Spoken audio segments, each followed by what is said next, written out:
የእግዚአብሔር ቃል እንደዚህ ይላል። የሉቃስ ወንጌል ምዕራፍ 2 ከቁጥር 8 በዚያም ምድር መንጋቸውንም በሌሊት ሲጠብቁ በሜዳ ያደሩ እረኞች ነበሩ። እነሆም የጌታ መልአክ ወደ እነርሱ ቀረበ፣ የጌታም ክብር በዙሪያቸው አበራ፣ ታላቅ ፍርሃት ፈሩ። መልአኩም እንዲህ አላቸው፣ እነሆ ለሕዝብ ሁሉ የሚሆን ታላቅ ደስታ የምስራች እነግራችኋለሁና አትፍሩ። ዛሬ በዳዊት ከተማ መድኃኒት እርሱም ክርስቶስ ጌታ የሆነ ተወልዶላችኋልና።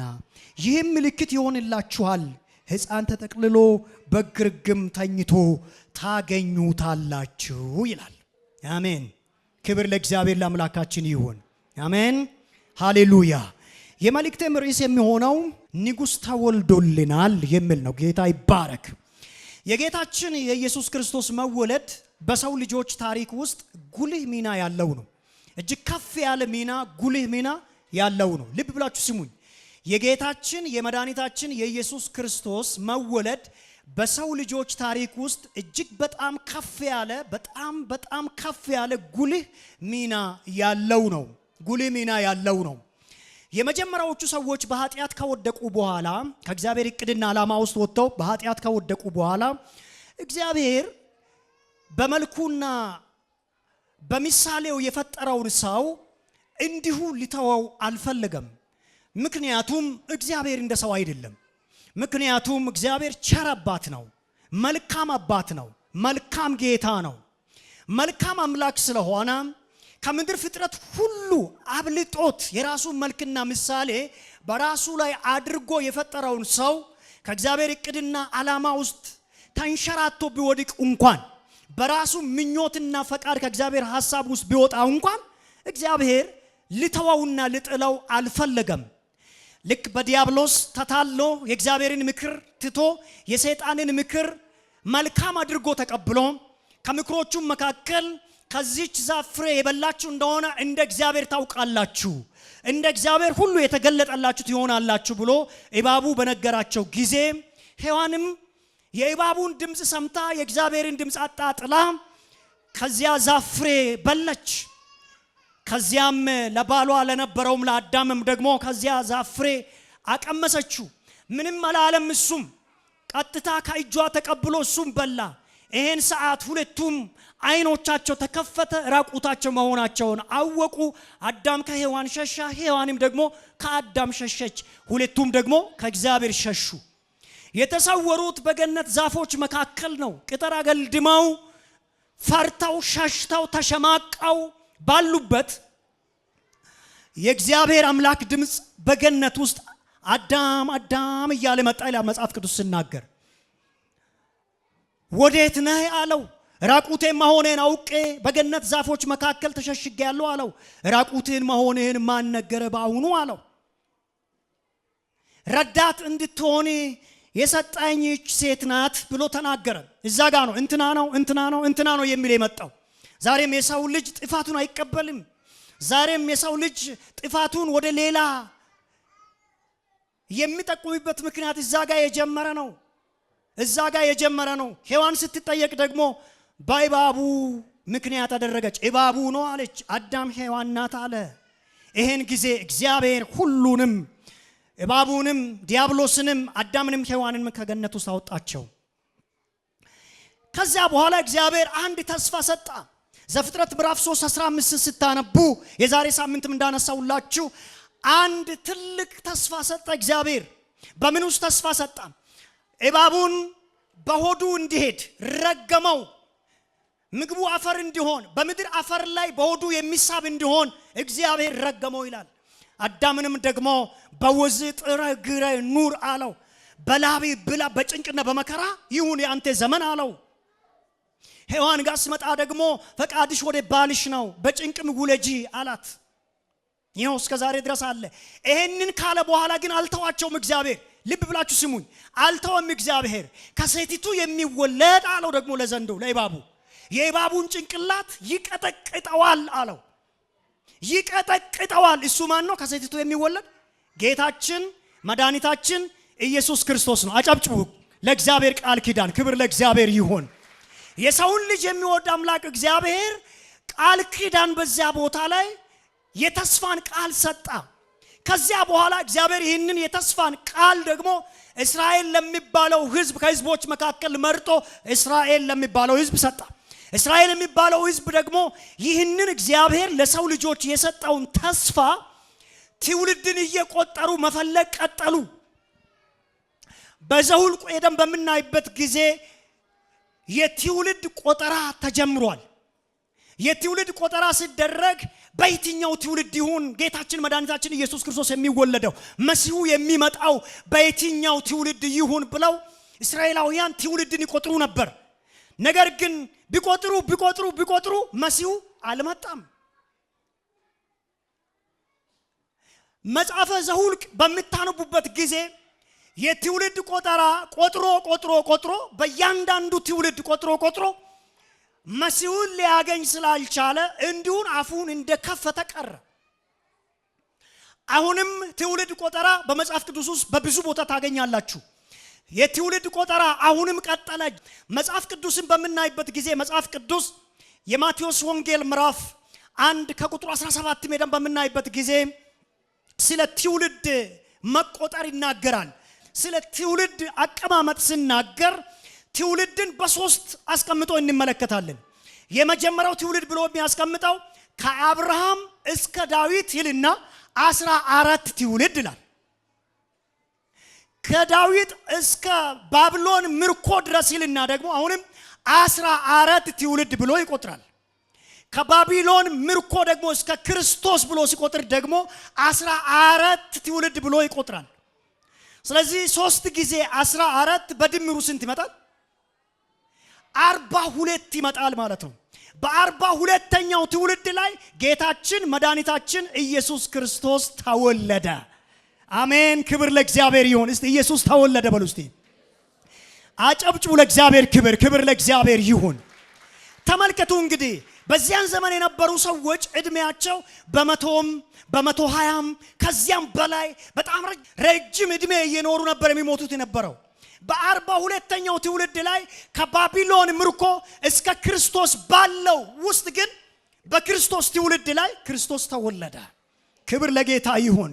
አጠገባችሁ ላይ እንደዚህ በሉ፣ ክርስቶስ ተወልዶልሃል በሉ እስቲ። ፊቱን እያያችሁ ጌታ ተወለደልኝ ደስ ይበል ይበሉት። ይህም የመሲሁ መወለድ ተስፋ በትልቁ ሲጠበቅ የነበረ ነው። ይህንን ቅድም እንዳልኳችሁ በዘኍልቍ የነበረው የትውልድ ቆጠራ ወይም በሌሎችም በመጽሐፍ ቅዱስ ክፍሎች ላይ መጽሐፍ ቅዱስ የትውልድ ቆጠራ እንዲደረግ ሲያዝ ጸሐፊዎቹ መጽሐፉን ሲጽፉ ትውልድ ቆጠራን ይቆጥሩ ነበር። የማቴዎስ ወንጌል ምዕራፍ 1 ከቁጥር 1 ጋር ስትመጡ ግን ይሄ ትውልድን የመቁጠር መሲሁን የመፈለግ በዘር ሐረግ ውስጥ መሲሁን የመፈለግ ጥማት እዛ ጋር ተፈጸመ። ክብር ለጌታ ይሁን። ያ ከባድ የሆነ ጥማትና ፍለጋ መሲሁን የመፈለግ ፍለጋ ጥማት በማቴዎስ ወንጌል በአዲስ ኪዳን በማቴዎስ ወንጌል ምዕራፍ 1 ስታነቡ እዛ ጋር ተፈጸመ። እንዳልኳችሁም ደግሞ በእነዚህ በሶስቱም ትውልድ ዘመኖች ውስጥ አሰሳው ቀጥሏል። ከባቢሎን እስከ ክርስቶስ ባለው ውስጥ ግን ጌታችን መድኃኒታችን ኢየሱስ ክርስቶስ ተወለደ ማለት ነው። ይሄ ከሆነ ጌታችን ኢየሱስ ክርስቶስ በመወለዱ እኛ ያገኘነው ጥቅሞች ምንድናቸው? የመጀመሪያው ጥቅም በክርስቶስ ኢየሱስ መወለድ ቤተ ክርስቲያን እንዲሁም ደግሞ የሰው ልጆች ያገኙት የመጀመሪያው ጥቅም የተረጋገጠ መድኃኒት ከእግዚአብሔር አግኝተናል። አሜን። ምን የሆነ እስቲ አንድ ሰው ይናገር። የተረጋገጠ መድኃኒት ተሰጥቶናል በሉ እስቲ። ዓለምን የሚያድን የዓለምን ኃጢአት ሁሉ የሚያስወግድ የእግዚአብሔር በግ የሆነው እሱ ኢየሱስ ክርስቶስ ተሰጥቶናል። ጌታ ኢየሱስ ክርስቶስን እግዚአብሔር አብ ሰው ሆኖ እንዲወለድ ሲያደርግ እውነተኛውን መድኃኒት ለዓለም ለመስጠት ስለፈለገ ነው። ስለዚህ ከክርስቶስ ኢየሱስ ከመወለዱ በኋላ እውነተኛ መድኃኒት ለዓለም ተሰጥቷል። በሱ የሚያምን ሁሉ በእውነተኛ መድኃኒት አምኗልና ይድናል። እሱ እውነተኛ መድኃኒት ነው። ከደዌ ሁሉ በላይ ነው። ከኃጢአት በሽታ በላይ ነው። የኃጢአትን ቀንበር ሁሉ ሰብሮታል። ታዲያ ከምንድነው እግዚአብሔር ሊያድነን የፈለገው? በክርስቶስ ኢየሱስ የዳነው ከምንድነው? ከዘላለም ሞት። ልብ በሉ፣ ኃጢአት ከክርስቶስ ኢየሱስ ልደት በፊት ጉልበታም ነበር። ሞትም ከኢየሱስ ክርስቶስ ልደት በፊት ጉልበት ነበረው። ሲኦልም ሞትም የሲኦል ቀስትም መውጊያውም ከጌታችን ከመድኃኒታችን ከኢየሱስ ክርስቶስ ልደት በፊት ጉልበት ነበረው። ሁሉም ጉልበታሞች ነበሩ። ጌታችን ኢየሱስ ክርስቶስ ከተወለደበት ቀንና ጊዜ ጀምሮ ሞት ጉልበቱ ተሰብሯል። አቤት አቤት አቤት! አሜን! አማኞች አሜን አሉ። አሜን! እስቲ ሞት ተሰበረ በሉ እስቲ። ሞት ጉልበቱ ተሰብሯል። ጉልበቱን አጥቷል። ለዚህ ነው መጽሐፍ ሲናገር ሞት ሆይ መውጊያሽ ወዴት ነው ይላል። ሲኦል ሆይ ማስፈራራት ወዴት ነው ይላል። ለምን? ተሰብሯል። ተሰብሯል። እስቲ አንድ ሰው ተሰብሯል ይበል እስቲ። ስትሉ ይኸውላችሁ የሚያስጨንቃችሁ ይሰበራል። እጃችሁ ከፍ አድርጉና ተሰበረ በሉ እስቲ። ምን ተሰበረ? አንድ ሰው ይናገር እስቲ። ሞት ተሰበረ በሉ እስቲ። ለአዳም ታቅዶበት የነበረው ሞት ክርስቶስ ሲወለድ ሞት ተሰበረ። አሜን አሜን።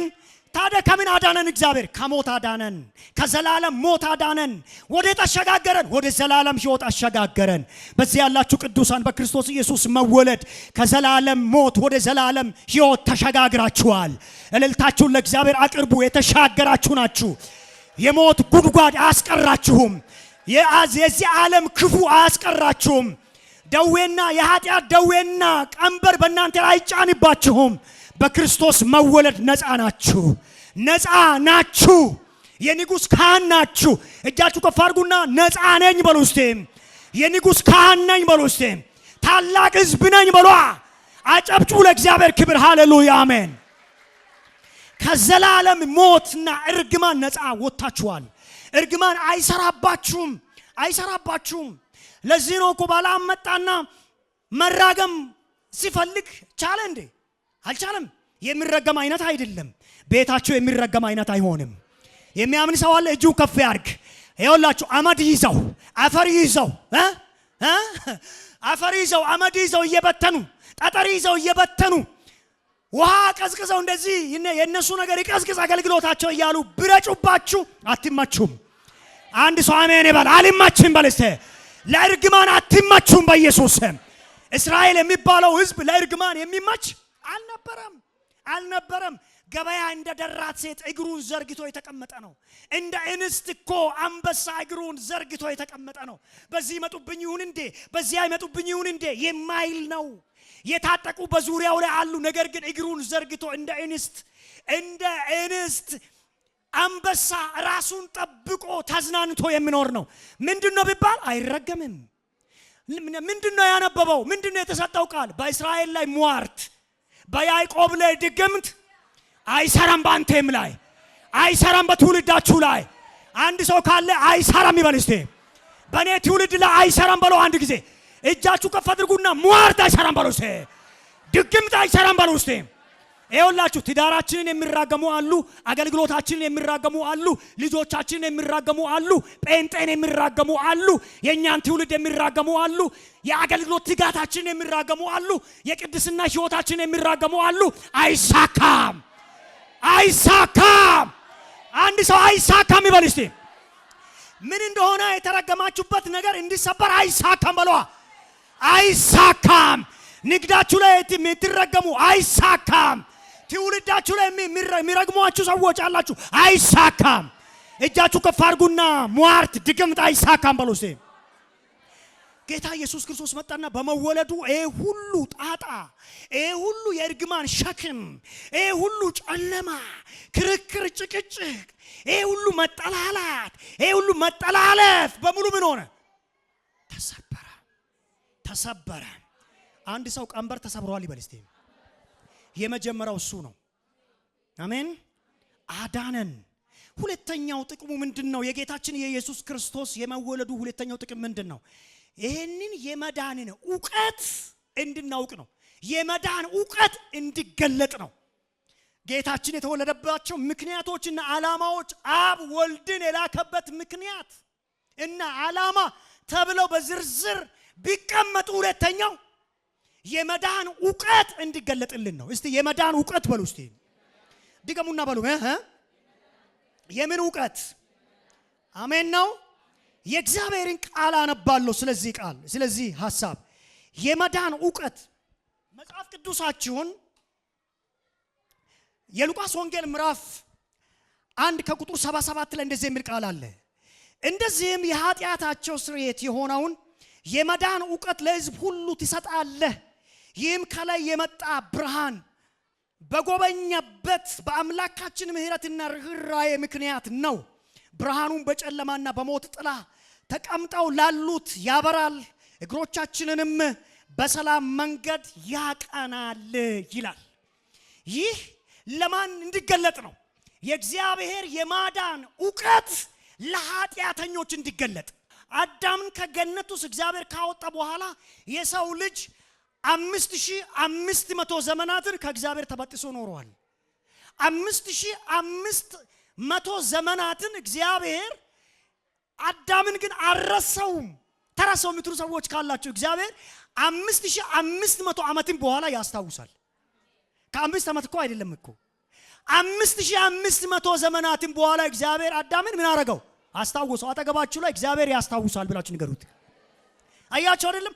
አዳምን አስታወሰውና ይህንን ቃል ኪዳን ከሰጠ እነዚህ ዘመናት በሙሉ ከሄዱ በኋላ እግዚአብሔር ይላል። በጣም እኮ የሚገርም ነው። ገላትያ ምዕራፍ 4 ላይ ሄዳችሁ በሚታኑበት ጊዜ ዘመኑ በተፈጸመ ጊዜ ከሴቲቱ የተወለደው ጌታችን መድኃኒታችን ኢየሱስ ክርስቶስ ምን አለ ነው ብለው መጣ ይላል። ምን በተፈጸመ ጊዜ? ዘመኑ እግዚአብሔር ያቀደው ዘመን፣ እግዚአብሔር ያሰረው ዘመን፣ እግዚአብሔር የጻፈው ዘመን በተፈጸመ ጊዜ ከሴቲቱ የተወለደው ጌታችን ኢየሱስ ክርስቶስ ተገለጠ። ዛሬ እምላችኋለሁ የመዳን ዕውቀት ተገልጦላችኋል። አንድ ሰው እንደዚህ በል፣ እኔ በሉ እስቲ አልጨለመብኝም በሉ እስቲ። የምን ዕውቀት ተገለጠልን? የመዳን ዕውቀት ተገልጦልናል። ይሄ የሸፈነንን ኃጢአት፣ ይሄ የጋረደንን ኃጢአት፣ ይሄ የውድቀት መንፈስን የአዳምን ያንን መንፈስ ለመሻር እግዚአብሔር ምንድነው ያደረገው? ቀዳማዊውን አዳም ኃጢአትንና ያን መሸፈን ጨለምተኝነትን ለመግፈፍ እግዚአብሔር ምንድነው ያደረገው? ዳግማዊ አዳምን አመጣ። እሱም ሲወለድ የመዳን ዕውቀት ተገለጠ። አሁን በቤታችሁ የጨለማ ዕውቀት የለም። አሁን በሕይወታችሁ ላይ የጨለማ ዕውቀት የለም፣ ወይንም የሰይጣን የሆነ ዕውቀት የለም። አሁን በክርስቲያኖች ሕይወት ላይ የተገለጠው የእግዚአብሔር ዕውቀት ነው። የመዳን ዕውቀት ነው። እስቲ የመዳን ዕውቀት ተገልጦልኛል በሉ እስቲ። ልጆቻችሁ ላይ የበራው የመዳን ብርሃን ነው። ማነው አሜን የሚል? በአገልግሎታችሁ ላይ የበራው፣ በቤታችሁ ላይ የበራው፣ በትዳራችሁ ላይ የበራው ያ የመዳን ዕውቀት ነው። የመዳን ዕውቀት የበራው የተገለጠው በጌታችን በመድኃኒታችን በኢየሱስ ክርስቶስ በልደቱ ምክንያት ነው። እግዚአብሔር የመዳንን ዕውቀት ገለጠልን። በምድር ላይ ብዙ ዕውቀት አለ፣ ብዙ ጥበብ አለ፣ ብዙ ፍልስፍና አለ። እነዛ ፍልስፍናዎችና ዕውቀቶች በሙሉ የእግዚአብሔርን የማዳን ዕውቀትን ሊገልጡት አልቻሉም። ስለዚህም እግዚአብሔር ምን ያደረገ? የማዳን ዕውቀትን ገለጠልን። በምድር ላይ ብዙ ከሳሾች አሉ። ብዙ ከሳሾችና ፈራጆች አሉ። ብዙ ከሳሽና ፈራጅ ስላለ ግን ምን የለም? አዳኝ አልነበረም። አዳኝ ስላልነበረ የሰው ዕውቀት፣ የሰው ፍልስፍና፣ የሰው ጥበብ ከሳሽ ነው፣ ደግሞስ ፈራጅ ነው፣ ደግሞስ ተቺ ነው። ስለዚህ በምድር ላይ የማዳንን ዕውቀት የሚገልጥ ስለሌለ እግዚአብሔር በዚህ ምክንያት ልጁን ኢየሱስ ክርስቶስን ላከልን። ኢየሱስ ሲወለድ ይሄ የመዳን ዕውቀት ተገለጠ። ክብር ለእግዚአብሔር ይሁን። በመወለዱ ሌላስ ያገኘናቸው በረከቶች መካከል ሶስተኛው በረከት ምንድን ነው? እግዚአብሔር ከኛ ጋር መሆኑ ነው። እግዚአብሔር ከኛ ጋር ሆነ። አሜን አሜን አሜን። እስቲ እግዚአብሔር ከኛ ጋር ሆነ በሉ እስቲ። እግዚአብሔር ከኛ ጋር ሆነ በሉ። አጠገባችሁ ወንድሜታችሁ እንደዚህ በሉ፣ እግዚአብሔር ካንተ ጋር ነው በሉ እስቲ። መጽሐፍ ቅዱስ አሁን እንደነገርኳችሁ እንዴት እየሆነ እንደመጣ ልንገራችሁ። ትንቢተ ኢሳይያስ ምዕራፍ 7 ከቁጥር 14 ስለዚህም ጌታ ራሱ ምልክት ይሰጣችኋል፣ እነሆ ድንግል ትጸንሳለች፣ ወንድ ልጅም ትወልዳለች፣ ስሙንም አማኑኤል ብላ ትጠራዋለች። እግዚአብሔር ከሰው ልጆች ጋር ሆነ። ምን ማለት መሰላችሁ? የማይዳሰሰው እግዚአብሔር፣ በእጅ የማይነካው እግዚአብሔር፣ በሰው ዕውቀትና በሰው ጥበብ ሊያውቁት የማይችሉት የሆነ እግዚአብሔር፣ የሰው ፍልስፍና ሊያመጣው የማይችለው እግዚአብሔር፣ ከግርማውና ከክብሩ የተነሳ የሰው ልጅ ፊቱ ላይ ሊቆምበት የማይችለው የሆነ እግዚአብሔር፣ እሱ እግዚአብሔር ከኃጢአተኛው ከሸሺው ከገነት ሸሽቶ ከወጣው ከበደለኛው ሰው ጋር ሆነ። የሚገርም ነው። ታዲያ ምን ሆነ መሰላችሁ? ታላቅ ዜና ተባለ። ምንድነው እሱ? እግዚአብሔር ከሰው ጋር ሆነ የሚል ዜና ታወራ። ማን ሲወለድ? ክርስቶስ ሲወለድ። ዛሬ ቀላል ይመስለናል አይደለም? ክርስቶስ ሲወለድ እግዚአብሔር ከማን ጋር ሆነ ተባለ? እግዚአብሔር ከሰው ጋር ሆነ። አሜን። አማኑኤል ከሰው ጋር ሆነ። የማይሞተው ጌታ የማይሞተው አምላክ እሱ ፈጣሪ አባት ከሚሞተው ጋር ሆነ። እግዚአብሔርን ከካደው ጋር እግዚአብሔር ሆነ። እግዚአብሔርን ከካደው ጋር ሐሳቢን ምክሪን አልቀበልም ካለው ጋር እግዚአብሔር ሆነ። የጌታችን ልደት እግዚአብሔር ከኛ ጋር የሆነበት ነው። አማኑኤል የተባለበት ነው። እግዚአብሔር አማኑኤል የተባለበት ነው። እግዚአብሔር አማኑኤል የተባለበት ቀን ነው።